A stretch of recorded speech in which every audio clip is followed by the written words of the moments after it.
Argolla TV abre su multiplataforma de Facebook, Twitter, Periscope, YouTube e Instagram para que puedas producir y transmitir en vivo o en diferido tu propio contenido.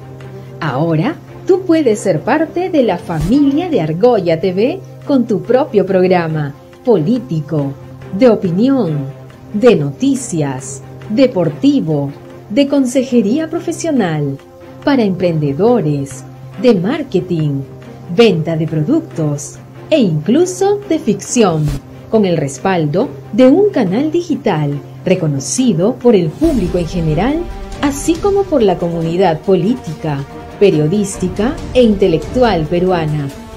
Contamos con un staff de profesionales que te asesorarán y guiarán paso a paso para que logres tus objetivos. Este es el momento indicado. Ven y sé parte de los cambios que se avecinan en el país. Ponte en contacto con nosotros a través de nuestras redes sociales o nuestros representantes. Somos Argolla TV, la nueva televisión donde nuestra única concentración es contigo.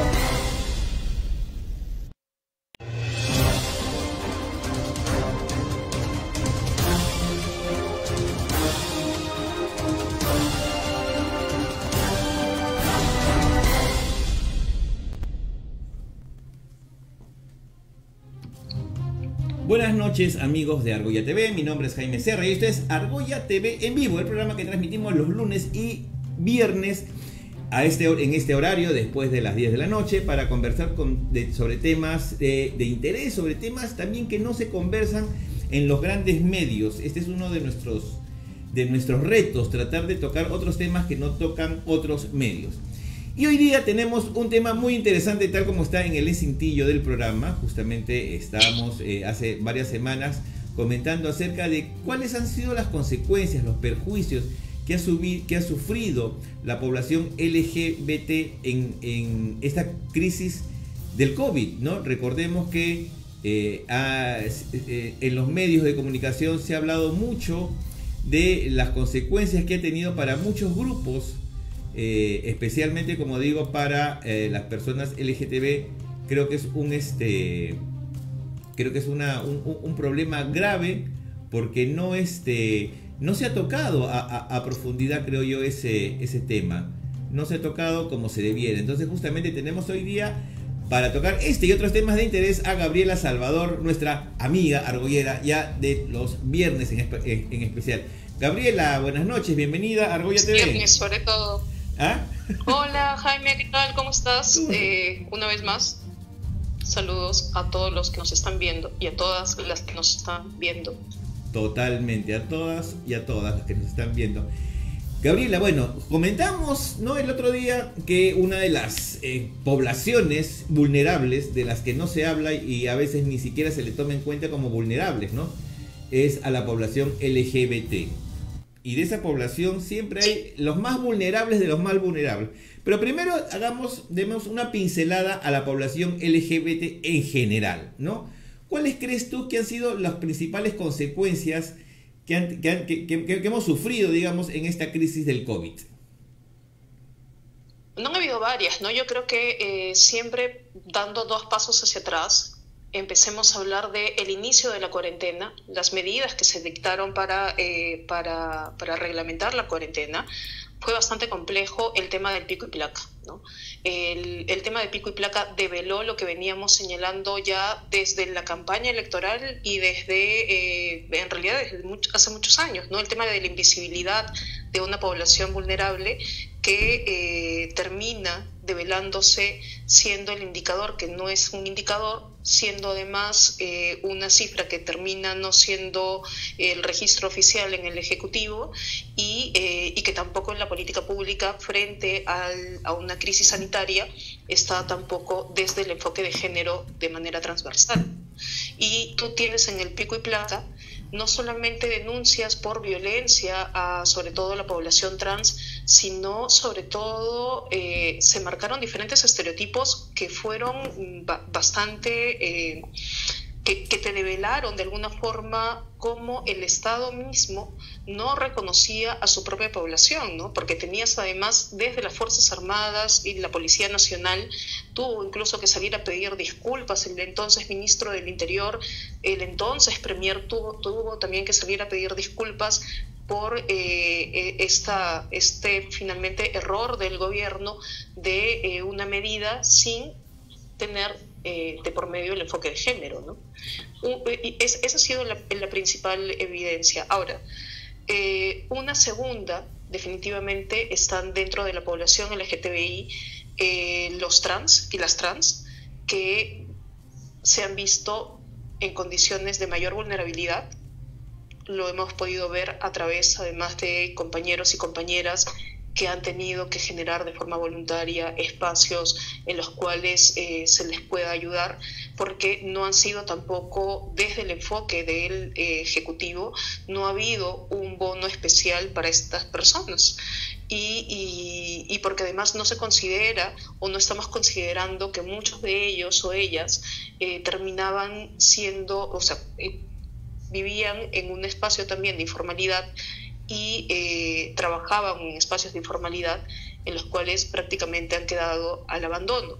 Y eso nos lleva, Jaime, a volver a plantear la importancia de la ley de identidad de género, en el cual obviamente una persona trans que en el pico y placa era discriminado o discriminada y después con los bonos no podría cobrarlos siempre, o sea, porque finalmente seguimos en un sistema en el cual el DNI termina siendo constitutivo de derechos y no declarativo, como es lo que debería de ser.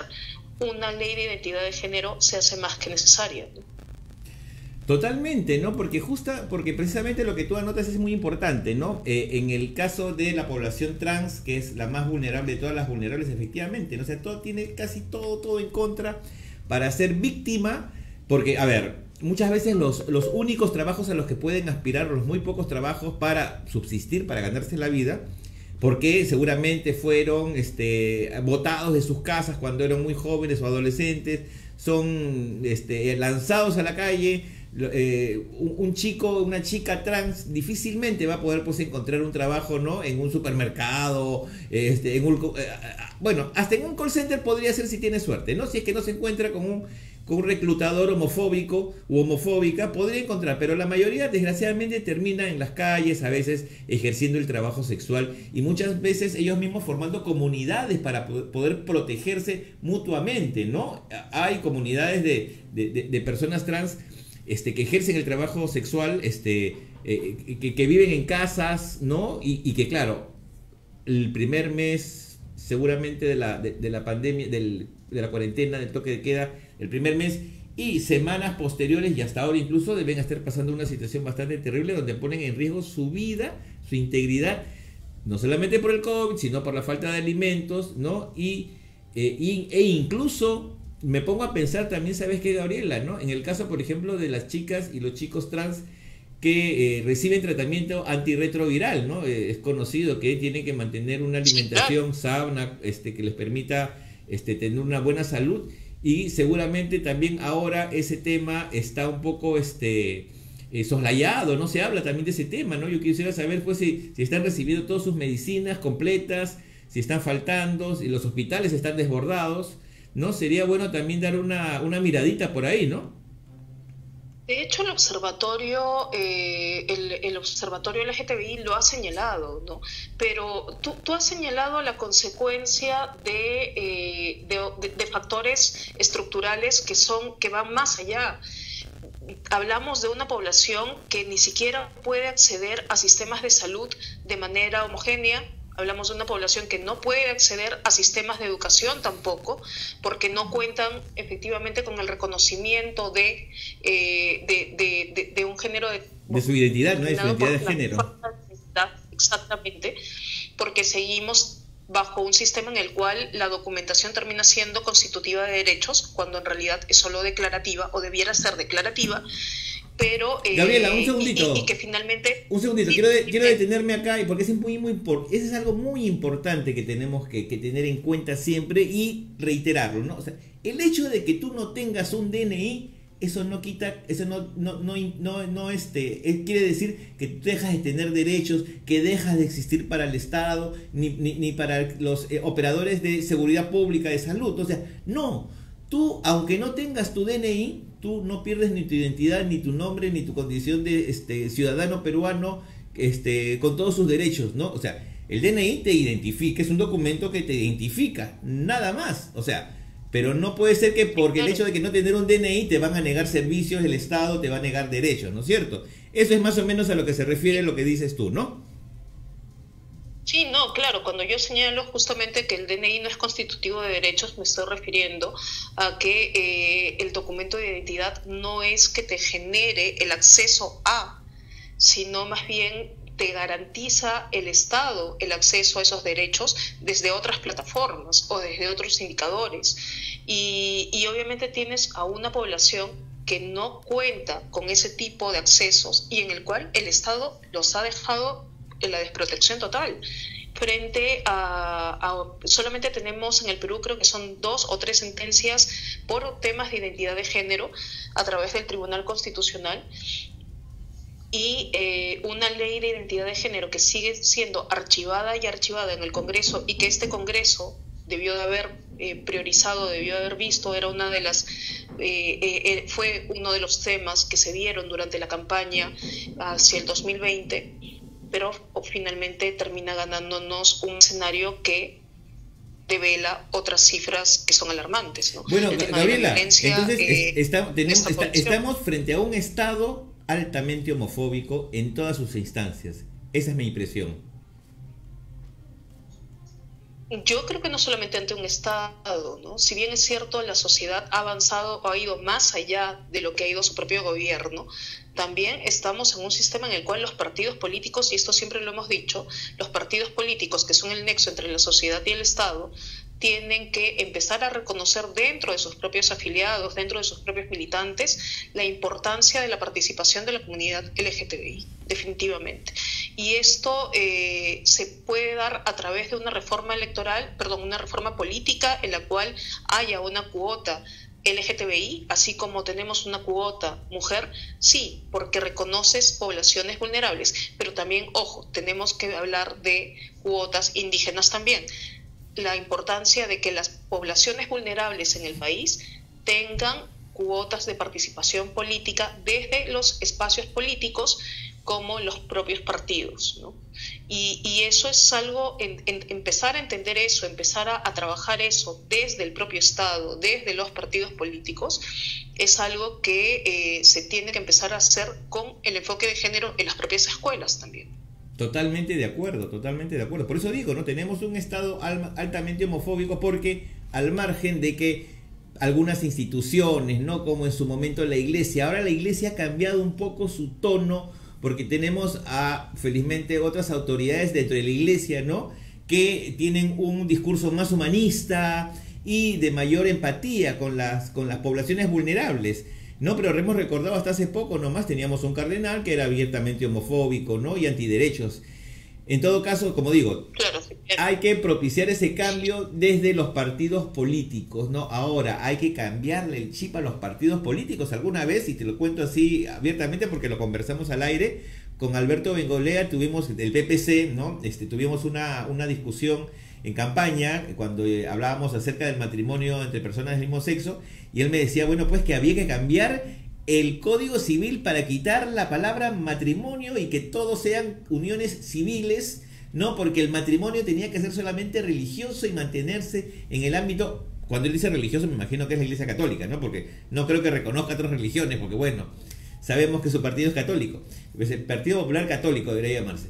Entonces, él quería hacer todo un cambio, ¿no? De un zafarrancho de combate para sacar del Código Civil matrimonio civil, dejar solamente unión civil para el uso civil, y que el matrimonio se quedara en el ámbito religioso. O sea, a mí me parece absurdo cuando el cambio más práctico en el que han recurrido muchos países que tienen matrimonio igualitario es simplemente cambias un par de palabritas del Código Civil, ¿no? El matrimonio es la unión libre entre un hombre y una mujer. El matrimonio es la unión libre entre dos personas adultas y responsables. Y listo, nada más tienes que hacer. No sé, ¿tú qué opinas? Claro, como como lo es en la legislación uruguaya, como lo es en la legislación colombiana para hablar de región, y lo es en la legislación argentina. Simplemente hubo ni siquiera un cambio, es que no pasa por un cambio de una palabra, Jaime, pasa por un cambio de paradigmas. Y cuando empecemos a cambiar paradigmas, empezamos a cambiar nuestras propias normas. Y nuestras propias normas hacen que nuestro Estado empiece a cambiar también. Sí, pero cambiar el código, renovar todo el código, o sea, cambiar, modificar todo el código civil para sacarle la palabra matrimonio, o sea, eso me parece un absurdo total. Cuando en realidad es, claro, la Constitución, que es tu principal norma, y por eso es que hablamos de una Constitución en la cual se empiezan a reconocer derechos para todas y todos. Tu principal norma es quien debería de empezar a reconocer la importancia de un Estado, empecemos hablando incluso de un Estado igualitario, de un Estado equitativo, que no tenemos ahora. Partamos de eso también. Y cuando empecemos a avanzar hacia ese cambio de paradigmas, definitivamente el tema de matrimonio igualitario, desde el cambio de paradigmas, va a ser mucho más entendible y digerible. Ahora, ya entramos también a otro campo de la discusión, y es hace 50 años las mujeres, o hace 70 años las mujeres no podíamos votar y el país no estaba preparado para el voto femenino. Según ellos, entonces, Gabriela, según los antiderechos. O el tema de la abolición de la esclavitud. ¿Tenías un país preparado para la abolición de la esclavitud? No, no la tenías. ¿Tenías un país preparado para una reforma agraria? Probablemente no lo tenías. Pero fueron cambios que se dieron y fueron cambios importantes, históricamente hablando, sí, culturales importantes también. Y entonces la respuesta no es que tu Estado no está preparado para esto, es que no hay voluntad política ni decisión política para justamente empezar a reconocer derechos de todas y todos, ¿no? Exacto. Ahora, en el tema que nos convoca esta noche, que es el tema de la pandemia, básicamente, el acceso a la salud. Ya de por sí era difícil para las personas trans, las personas LGBT, incluso podría decir, ¿no? Para los chicos gays, ¿no? Que, bueno, son muy evidentes, digamos, se hacen notar porque ellos lo prefieren así, porque es su personalidad, porque les nace ser así, ¿no? Igual como las chicas lesbianas también, por ejemplo, ¿no? Que algunas son un poquito más varoniles, digamos, que también es su derecho a su identidad, a expresarse como les dé la gana, por el amor de Dios. Entonces, te encuentras con un servicio de salud.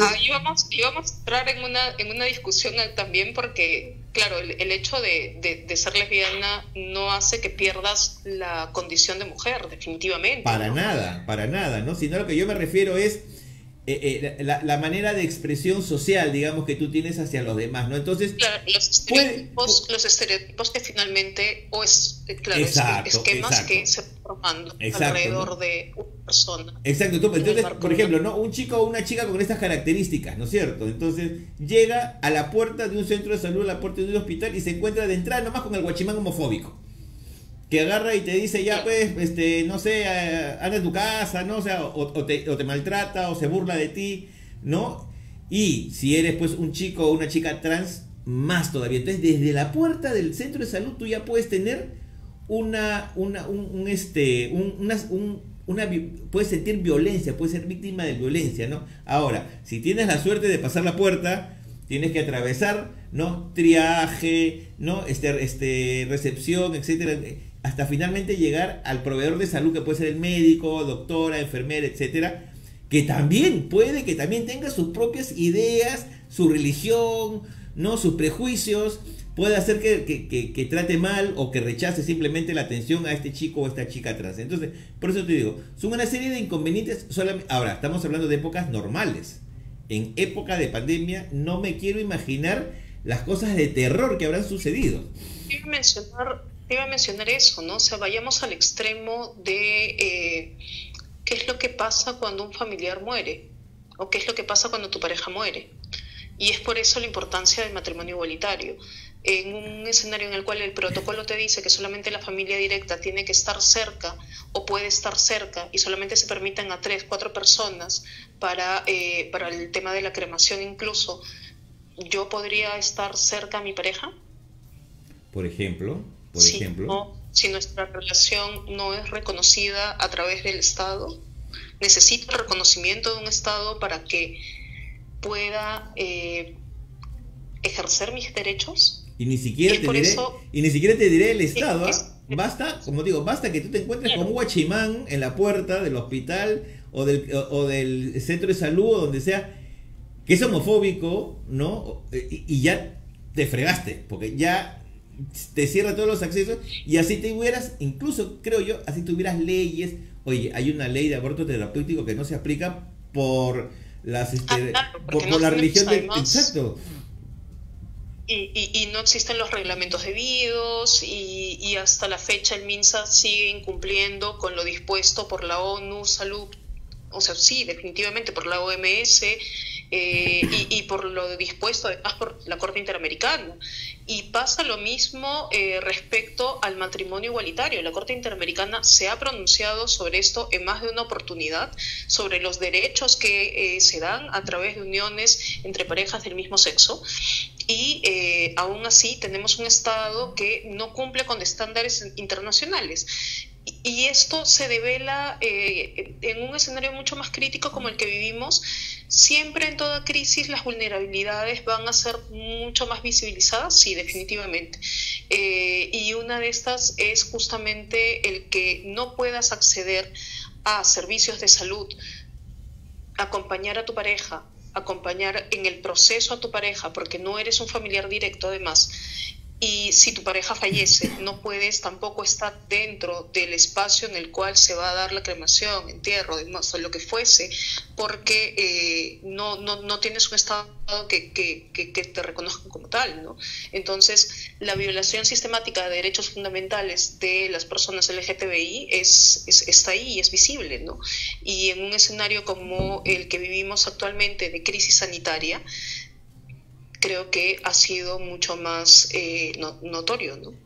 Yo creo que en estas conversaciones que vamos a tener los viernes, ¿no? Cada vez que podamos, tenemos que tratar de tener a algún representante, ¿no? Yo creo que del Congreso, de los partidos, son los que tenemos más acceso, ¿no? Y buscar por ahí también, por ejemplo, a mí me encantaría hablar con Rosario Sacieta, si es que tiene alguna iniciativa, si tiene algún plan con respecto a la población LGBT, porque yo la veo muy activa, protegiendo a las mujeres, protegiendo a los niños. Me parece perfecto, me parece estupendo.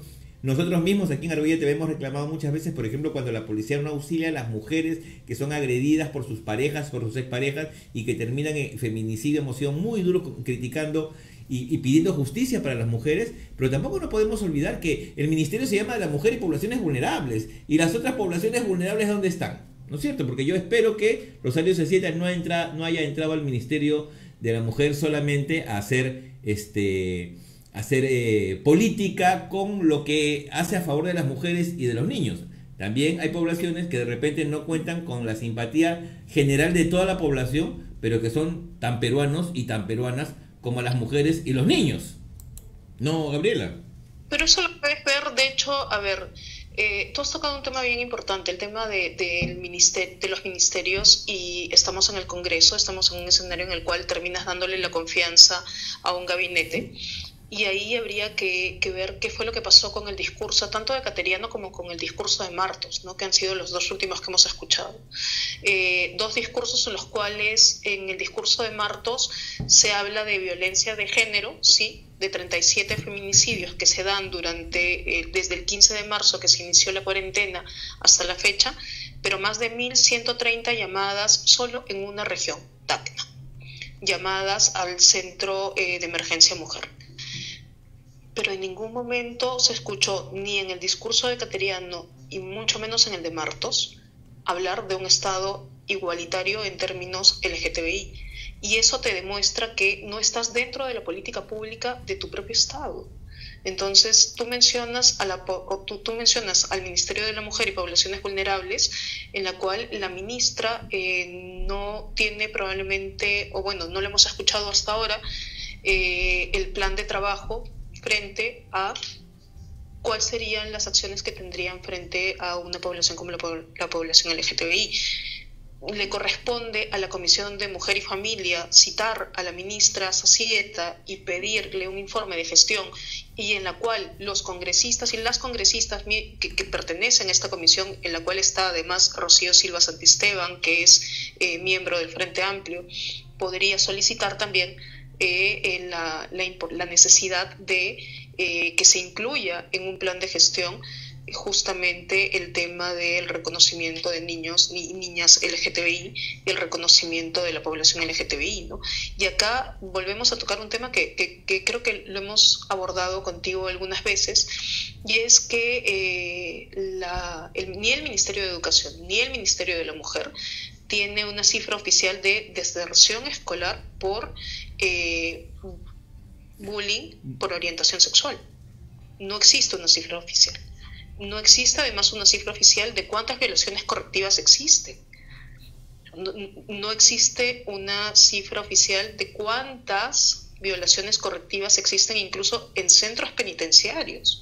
Entonces estamos hablando de que terminamos siendo el indicador, que no es un indicador que no aparece en la política pública y en la cual simplemente tenemos un Estado que da espaldas hacia una población que termina siendo más invisibilizada, más aún cuando se entiende que tienes un Estado que lucha contra una crisis sanitaria y que va prácticamente, nuestra agenda país se convierte en la agenda COVID y se paralizan otro tipo de agendas que no deberían de paralizarse, deberían de seguir caminando. Pero se entiende que estamos en crisis. Ahora, en esta crisis, ¿de qué manera protejo a los vulnerables? Ese es otro tema. Exacto, ¿no? Exacto. Y esos son los planes que debemos de escuchar, o deberíamos escuchar, desde nuestros ministros y ministras, pero también desde nuestros propios congresistas, ¿no? Y no lo estamos viendo en el Congreso tampoco. Y eso es una autocrítica también a los partidos políticos. Y también una autocrítica al Frente Amplio, que desde el Frente Amplio no se están proponiendo tampoco acciones para la comunidad LGTBI dentro de un escenario de crisis, ¿no? Porque, claro, nadie se puso a pensar en, oye, ¿qué va a pasar con las parejas del mismo sexo cuya pareja fallezca producto del COVID y por los protocolos de salud no pueda acercarse? Si en un escenario normal para una pareja del mismo sexo es un poco complicado por el tema familiar el poder acercarse al momento del fallecimiento de uno de ellos o de ellas, imagínate cómo lo es en un escenario de crisis sanitaria, ¿no? Bueno, pues habría que pedirle incluso entonces a los... temas patrimoniales. Gabriel, habría que pedirle pues entonces a los partidos políticos. A ver, tenemos en el Frente Amplio una gran apertura con respecto al tema LGBT. Tenemos en el Partido Morado a un congresista abiertamente gay. Entonces, por lo menos creo que, y seguramente vamos a tener en otros partidos y en otros grupos políticos gente que también que se pueda unir a este tipo de solicitudes, ¿no? Sin embargo, creo que tenemos que resaltar también cuando ocurren cosas buenas. El gobierno también ya ha dado una directiva para que para que en caso de fallecimiento de personal de salud, ¿no? Todos los beneficios que le corresponden como cónyuge en el caso de que no fuera casado pero que conviviera con una pareja del mismo sexo, esta persona sea reconocida como pareja y que pudiera recibir todos los beneficios económicos, ¿entienden? ¿No? Del caso, ¿no? Quizás es una pequeña gota en este desierto, ¿no? Yo de todas maneras no quiero dejar de mencionarlo porque si no van a decir, no, que ustedes solamente se quejan y se quejan. No, también reconocemos cuando hay cosas positivas que ha hecho el gobierno, ¿no? Y esto lo escuché hace un par de semanas, me parece, por ahí, no sé si tú lo escuchaste. Sí, claro, salió justo hace una semana. El decreto fue un decreto supremo que justamente reconocía esto. Y sí, es un primer avance. Nadie niega que es un primer avance. Sin embargo, el problema legal respecto a este decreto es que si bien llega a reconocer a ese nivel, no tiene después un reconocimiento constitucional que permita que justamente personas, y volvemos a las poblaciones más vulnerables dentro de la LGTBI, que las personas trans nuevamente siguen siendo excluidas de esto, ¿no? Porque finalmente seguimos en un sistema en el cual el documento de identidad termina siendo constitutivo de derechos y vemos ahí cómo, y ya te hablo también como abogada, cómo entre dos normas se contraponen entre ellas mismas, ¿no? Y ahí ves algo que a mí sí me parece interesante en algún momento abordarlo, la falta de enfoque de género, la falta del entendimiento de la transversalidad del enfoque de género en nuestras políticas públicas.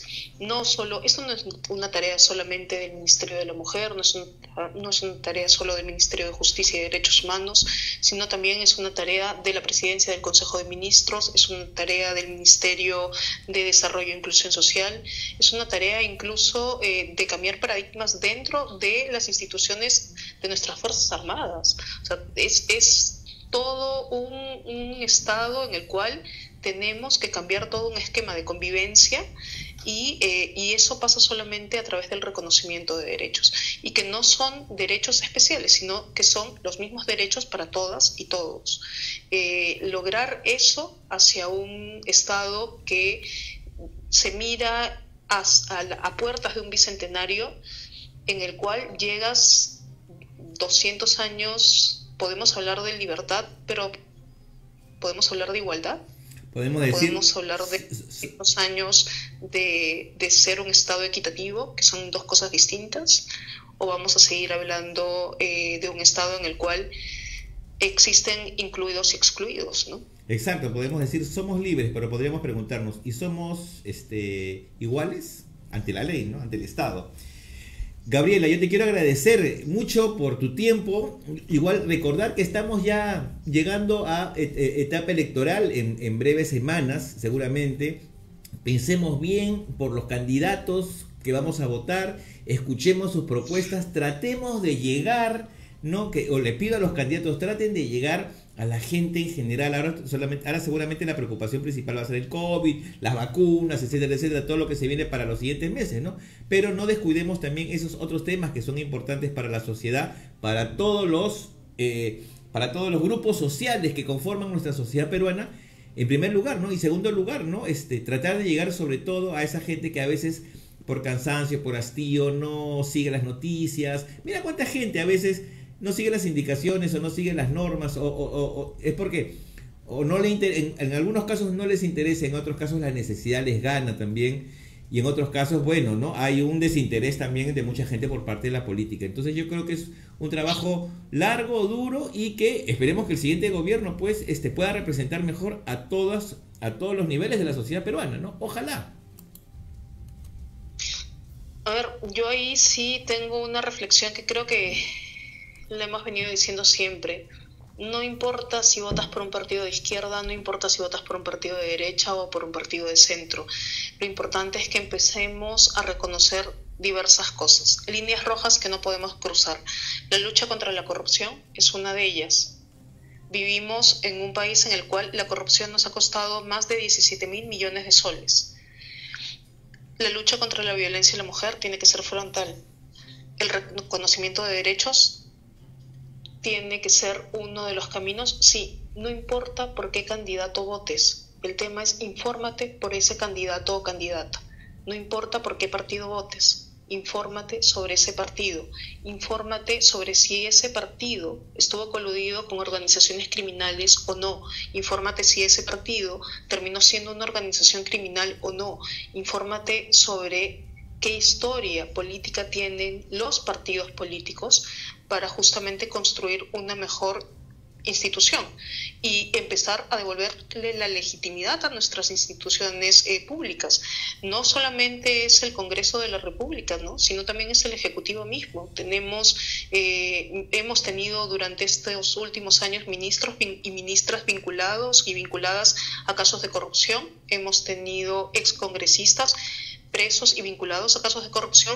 Hemos tenido para que no digan que la izquierda, nos olvidamos de la izquierda, hemos tenido una exalcaldesa presa por casos de corrupción, y tenemos a expresidentes también que vienen siendo investigados por casos de corrupción. No repitamos la historia. Y la historia solamente la podemos cambiar nosotros con nuestro voto. Y el voto termina siendo ¿por qué es tan importante, por qué es tan necesario el voto?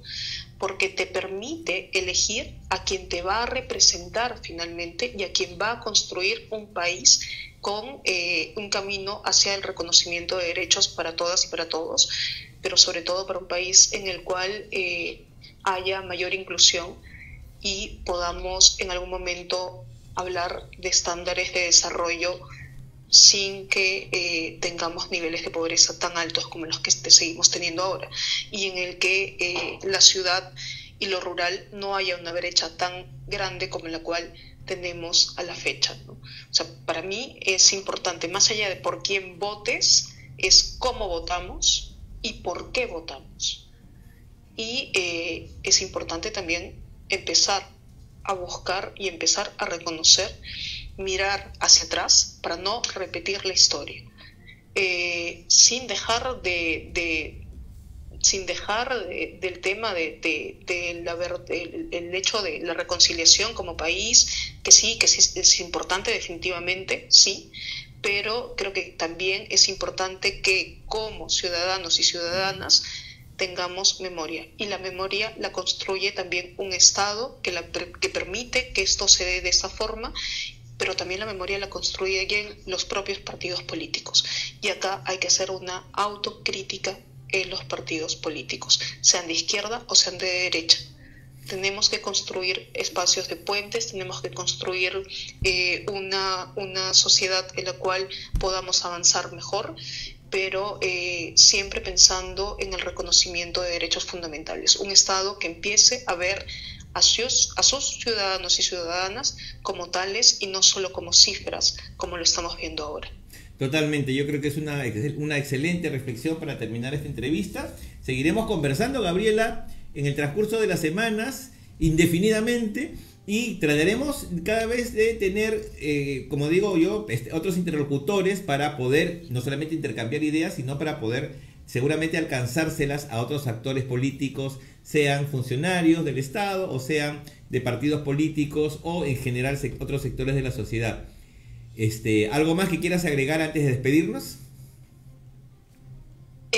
Sí, bueno, a ver, Jaime, estamos a puertas de varias cosas. Estamos a puertas de una elección, estamos a puertas de un cambio de gestión. Este es el último año de Vizcarra y quizás señalar justamente eso, ¿no? Y es que es un último año en el cual tienen tanto los congresistas y las congresistas como los ministros, las ministras, el propio presidente, la posibilidad de dejar un país en el cual por lo menos empecemos a sentar las bases de lo que puede ser, a lo que el presidente Vizcarra le puede poner el nombre de Pacto Perú, pongámosle el nombre que querramos. Desde la izquierda vamos a hablar de nueva constitución, pero un escenario en el cual tengamos nuevas reglas de juego, en el cual en estas nuevas reglas de juego el ciudadano y ciudadana sea lo más importante. Yo creo que esta es la tarea que tiene este Congreso, creo que es la tarea que tiene este Ejecutivo en su último año de gestión, y construir o dejar por lo menos sentadas las bases para poder lograr ello en el 2021 con una nueva gestión tanto a nivel ejecutivo como a nivel legislativo. Y finalmente, desde el Frente Amplio, creo que sí es importante, y yo siempre lo voy a señalar, como militante y como representante del Frente Amplio, creemos y apostamos por que estas nuevas reglas de juego sean a través de una asamblea constituyente en la cual sea la ciudadanía quien decida finalmente cómo poner o cómo cambiar su propia constitución. Totalmente, Gabriela, muchísimas gracias por tu tiempo, por tu atención. Nos encontramos entonces en una próxima ocasión muy pronto. Y amigos de Argolla TV en vivo, nos despedimos y será hasta otra edición el lunes, con temas de interés nacional, por supuesto, político, social, lo que venga. Nos vemos, chao.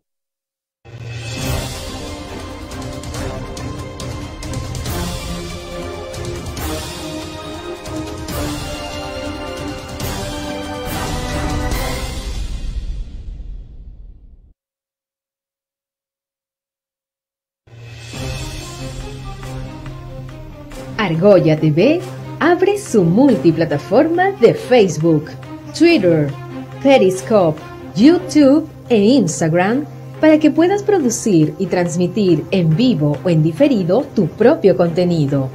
Ahora, tú puedes ser parte de la familia de Argolla TV con tu propio programa político, de opinión, de noticias, deportivo, de consejería profesional, para emprendedores, de marketing, venta de productos e incluso de ficción, con el respaldo de un canal digital reconocido por el público en general, así como por la comunidad política, periodística e intelectual peruana. Contamos con un staff de profesionales que te asesorarán y guiarán paso a paso para que logres tus objetivos. Este es el momento indicado.